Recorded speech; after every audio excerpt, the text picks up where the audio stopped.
Coucou à tous, je reviens pour une petite vidéo concernant le dodo. Vous allez me dire, attends, elle me parle de cododo maintenant, de dodo.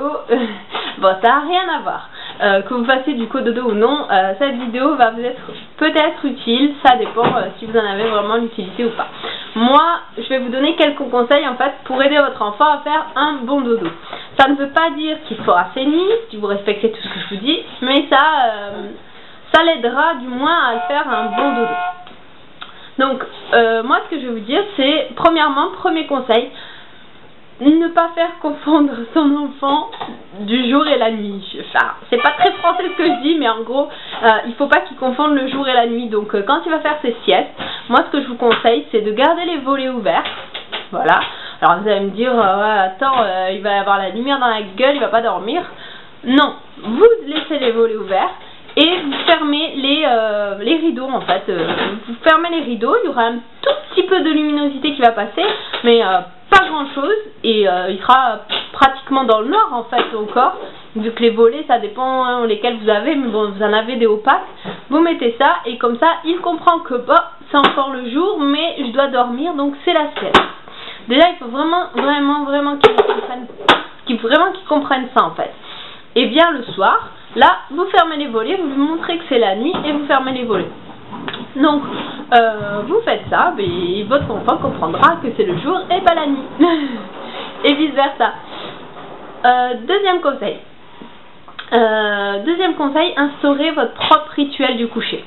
Donc, que ce soit lire une histoire, que ce soit changer la couche, puis lire l'histoire, prendre un bain, puis faire ci, puis faire ça, peu importe. Chanter une berceuse, instaurez votre propre rituel et tenez-vous-en à ce propre rituel. Donc faites vraiment toujours la même chose. Pour exemple, vous pouvez, moi ce que je faisais c'est je change la couche, je la barbouille et tout pour qu'elle soit toute propre. Ensuite on va lire une histoire. Donc maintenant elle choisit son histoire, avant c'était moi qui la choisissais, on lit l'histoire. Ensuite, je la pose, je chante une berceuse, elle s'endort et je la pose dans son lit. Ça, c'était notre rituel et on avait toujours le même. Bon, maintenant, ça a un petit peu changé parce qu'elle grandit et tout ça. Mais ça a été ça pendant une très longue partie de ces petits mois qui ont évolué là trop vite. Elle grandit trop vite. Donc voilà. Ensuite, vous pouvez faire autre chose. Moi, par exemple, dimanche... là on fait carrément le bain, voilà, au lieu d'une petite douche c'est plutôt le bain. Après on va manger, ensuite on change la couche et après on fait le rituel. Voilà, c'est vraiment instaurer votre propre rituel à vous et tenez-vous-en. En fonction de votre enfant et en fonction de vous, ce que vous avez envie. Vous n'avez pas envie de dire une histoire, vous forcez pas, tant pis. Essayez de trouver autre chose, lui parler, lui raconter la journée qui va passer demain.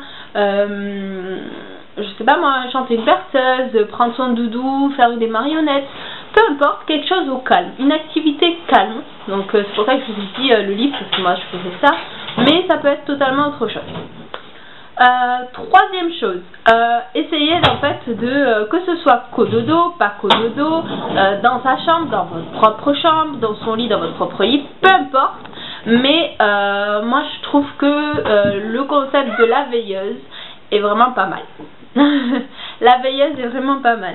Coucou, qu'est-ce que tu fais là-dessous? Voilà, donc moi elle a sa petite veilleuse et puis elle a toujours, elle sait l'allumer, elle sait l'éteindre, il y a juste à appuyer dessus. J'ai celle de chez Ikea, elle m'a pas coûté très cher et voilà, je trouve que c'est très pratique. Hey, tremblement de terre. Et je trouve ça très pratique. Vous avez, je vous conseille en fait, peu importe la marque, vous avez, je crois que c'est Baby Move qui fait ça. Non, c'est pas Baby Move. Pas Bobo. Pas Bobo, ils font des veilleuses nomades. Elles ont l'air top, j'ai envie de les essayer d'ailleurs. Peut-être que je vais les tester, ça serait pas mal que j'essaye d'en trouver. Et je vous en dirai mon ressenti ensuite.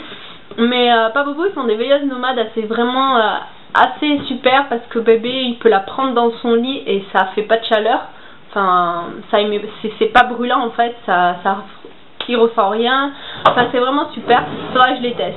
Moi on a celle de chez Ikea, très pratique et bon voilà, bref, passons sur les veilleuses. Juste un conseil parce que moi j'avais deux veilleuses. N'achetez pas des veilleuses à piles, vous allez vous ruiner. ruiner. Achetez une veilleuse que vous rechargez en fait par le câble d'alimentation. Voilà, tout simplement, le câble d'alimentation électrique. Ça sera beaucoup plus économique pour vous. Et puis, ça vous embêtera pas quand vous serez en panne de pile pendant la nuit, que votre bébé se réveillera et que vous serez dans la cata. Voilà, parce que moi ça m'est déjà arrivé, donc je préfère vous prévenir. Achetez plutôt une veilleuse où qu'il faut voilà, juste le raccord avec l'alimentation et puis ensuite vous l'enlevez quand bébé fait dodo et puis la veilleuse marche toute seule et voilà. Je trouve que c'est beaucoup plus pratique. Moi je trouve que les premiers mois et encore jusqu'à maintenant, j'ose pas lui mettre une couverture. J'ai vraiment très peur de ça. Je trouve que les gigoteuses sont top pour ça. Gigoteuses ou nidange, hein, vous pouvez un des deux, peu importe, mais je trouve que c'est beaucoup plus sécurisant en tout cas. Et puis votre enfant, quand il sera habitué à la gigoteuse, il voudra que ça. Voilà.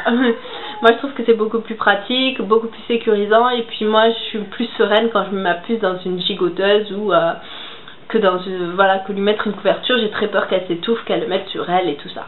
Donc voilà, ce que je vous conseille, c'est vraiment ne pas mettre de couverture, plutôt une gigoteuse, préférez ça ou un nidange. Et en dernier, pour moi, un lit, c'est un lit pour dormir.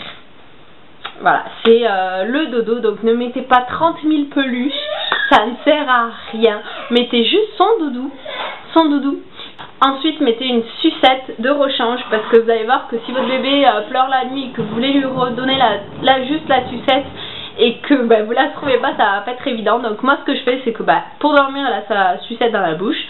Et des fois, la paire, il faut que je la cherche. Donc ce que je fais, c'est que je mets une deuxième sucette de rechange au pied du lit. Pas par terre, mais en fait dans son lit, mais tout en bas, à ses pieds. Comme ça, je suis sûre de la retrouver le soir. J'ai pas besoin de chercher 30 000 ans, je sais où elle est.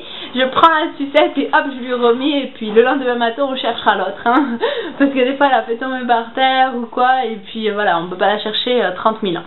Donc voilà ce que je peux vous conseiller, voilà mes petits conseils, la veilleuse surtout, pour les mamans allaitantes ça va vous servir grandement, même les mamans qui allaitent pas parce que ça vous évitera d'allumer la lumière afin de le chercher partout, de chercher son biberon, d'aller voir si votre enfant il veut seulement la sucette ou pas, voilà, au moins vous serez plus sereine et voilà, vous trouverez vite les choses et votre enfant vous fera un bon dodo. Donc voilà mes petits conseils. Si vous en avez d'autres, n'hésitez pas à les dire en commentaire. Si vous n'êtes pas d'accord avec ce que je dis aussi, hein, j'accepte toutes les critiques tant qu'elles sont constructives. Et moi je vous fais des gros bisous et je vous dis à très vite pour une prochaine vidéo. Ciao!